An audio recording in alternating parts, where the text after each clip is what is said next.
मंडळी, गेल्या अनेक वर्षांपासून बीडमध्ये पंकजा मुंडे विरुद्ध धनंजय मुंडे असा थेट राजकीय सामना पाहायला मिळत होता.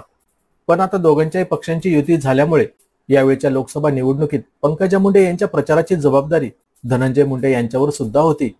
मात्र पंकजा मुंडे यांचा पराभव झाला. त्यानंतर निवडून आलेले शरद पवार गटाचे उमेदवार बजरंग सोनवणेने आपण धनंजय मुंडे आणि सुरेश धस यांचे विशेष आभार मानतो असं म्हणत आपल्या विजयात धनंजय मुंडे यांचाही वाटा असल्याचं म्हटलंय. त्यामुळे महाराष्ट्राच्या राजकारणात मोठी खळबळ उडाली. पण या सर्व प्रकरणावर आता स्वतः धनंजय मुंडे यांनी प्रतिक्रिया दिली.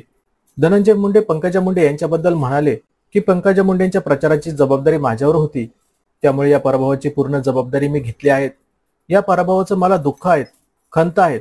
बीडच्या जनतेचे मी आभार मानतो की देशात सर्वाधिक मतदान झालेल्या पहिल्या 12 उमेदवारांमध्ये आमच्या महायुतीच्या उमेदवार पंकजा मुंडे यांना स्थान मिळालं. त्यांचा अतिशय कमी मतांनी पराभव झाला याचं दुःख मला आहे.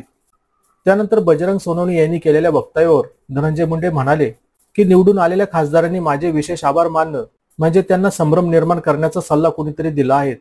अशा प्रकारचे आभार त्यांनी मानावेत आणि तेही माझे आणि सुरेश धस यांचे हे न पटणार आहेत. यामागे संभ्रम निर्माण करणं आणि त्यातून वितुष्ट निर्माण करून पुन्हा एकदा पेटलेल्या वातावरणात आपली भाकरी भाजून घ्यायची या संदर्भातलं विधान त्यांचं दिसतंय असं धनंजय मुंडे हे बजरंग सोनवणे यांच्याबद्दल म्हणाले.